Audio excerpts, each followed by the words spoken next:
Ladies and gentlemen, I'm really excited for your next comic because the last time he was here, he was telling us a story, and this is kind of a continuation of it, and I'm really excited to hear what he has to say. And not to boast or anything, but you're really fucking lucky to be at the Monday Night Comedy Show tonight. He is one of the funniest performers I have ever met, and I'm proud as hell to have him back at the Monday Night Comedy Show stage.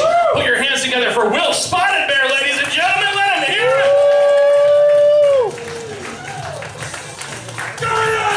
Make some noise! Give it up, Frankie!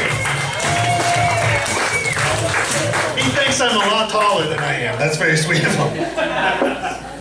Yeah, I'm going to tell you a story. I'm going to tell you a story about my dad. I'm going to tell you a story about a guy named Indian Billy, Space Ranger. That's the whole name. You got to say it like that. Indian Billy, Space Ranger. That's his thing. He's not my biological dad, right? He wasn't even like Native American. Like I'm genetically Native American. He was like religiously Native American. To understand, being Native American is a lot like being Jewish, as in it's a race, a religion, and a culture. So you can be all three. You can be one of the three. You can be two of the three. Anything like that, right? So someone can be genetically Native, but know nothing about it. And also, like most Jews, we really like the shiksas. So this guy was kind of the guy that raised me. So my father wasn't around, and normally when if you're a kid without a dad, what you do is you kind of like accumulate father figures. And in my neighborhood, there were a lot of people that didn't have father figures, and a lot of us kids kind of got together and to like avoid joining a gang, we made our own slightly nicer gang. And like we had like a hierarchy where we had like an older brother. I had like an older brother mentor, and his mentor was Indian Billy. I called him Santa because he had a long white beard, and I met him when I was 3, and I thought he was fucking Santa. I don't know. I think it was good things. So he kind of raised all of us. He kind of like a lot of lost boys he was raising going up, right? Now, kind of like 4 brothers with like the mom that was really sweet. It's a lot like that, but like with a lot more Frank Zappa. Now. When I was 12 years old, he got really sick. He ended up started getting kidney failure. Right, so I'm 12. Me and my older brother, kind of like my mentor. Now my older brother, to explain, he's a sociopath, which is what you want in an older brother, right? Because he'll help you get where you need to go without all that pesky validation. And so we go to the hospital to hang out with Santa, and I'm 12, and I'm the most sensitive one in my group, as in I smile sometimes. I'm sitting there, I'm nervous, he's in his hospital bed, he's got the blanket over me, he goes, "Hey, well, you look like you're having a rough time with this. Can I show you something to get your mind off it?" I said, "Please." And what he does is he opens up his blanket and shows me what a catheter is. If you don't know what that is, it's a tube that goes up your pee hole, because when you're in a hospital, there's a whole lot of circus act going under that blanket they don't tell you about. I'm horrified, he laughs, calls me a homo. It was a great time. That was the kind of world I lived in, right? It wasn't homophobic, I just showed emotion, and no one has time for that shit. Now, as I'm leaving the hospital, my older brother, he looks up to me and goes, hey Will, you're going to have to be with him when he dies.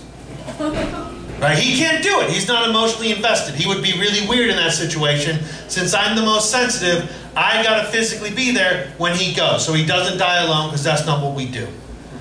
And I said, sure. I'm like, fine. That was my first real job as an adult. I didn't realize until I started telling this story that might have been a little bit heavy to put on a 12-year-old. I didn't know that until this week, when like one of my friends started crying and like started hugging me way too early in this story. What are you gonna do? Now, because of them, I ended up getting out of the military. I was in North Dakota. Before I started doing comedy, I was working for the government. My dad had been on kidney dialysis for the last 15 years. He decided he was going to just get off it. Take his ball, go home, right? He didn't want to play anymore. So he calls me up on a Saturday, because he's kind of a flaky, like, impulsive dude. He goes, "Hey, Will, I'm going to get off kidney dialysis, so I'm going to die. I love you."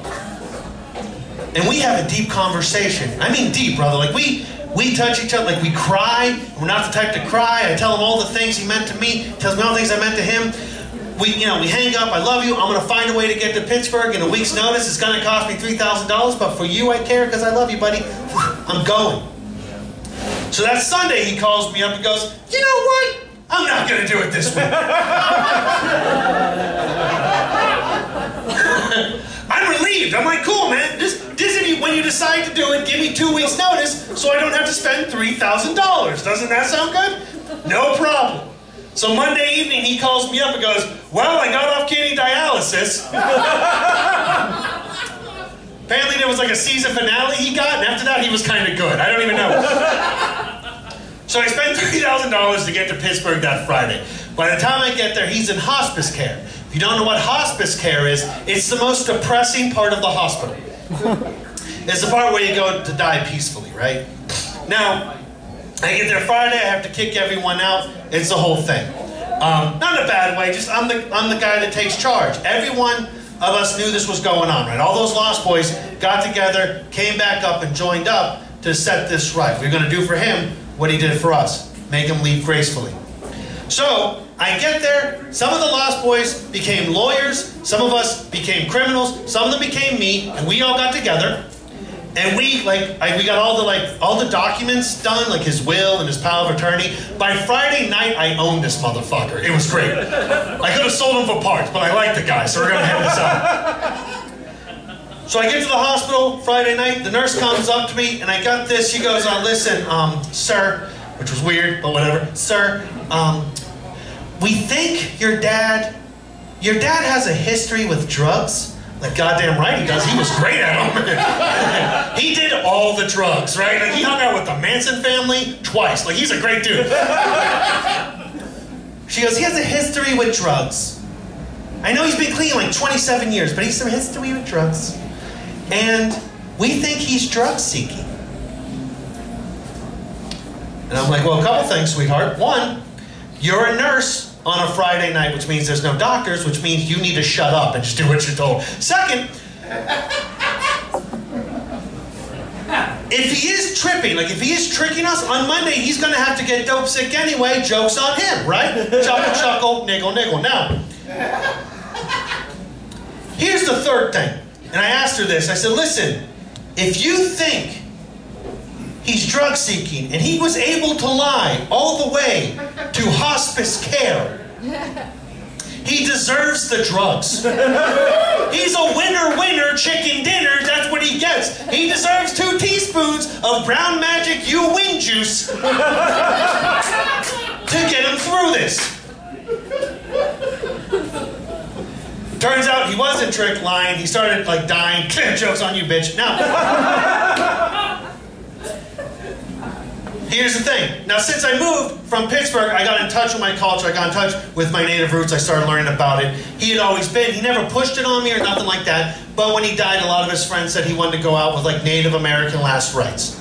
Right? Now, in Minnesota, you can kind of do that here with no recourse. In Pittsburgh, that's not a religion that's known. So I had to go up to the nurse and say, hey, listen, I'm going to do the last rites for my father because he's religiously Native American, and according to the Religious Freedom Act of 1975, I can practice my religion. I know, 1975, that's not really that far long ago. I know, right? But here we are. So I'm going to do this. And she said no. And so I had to go to the manager, and this was the weirdest time in my life, because I'm a registered Native American. I got my own little gold star.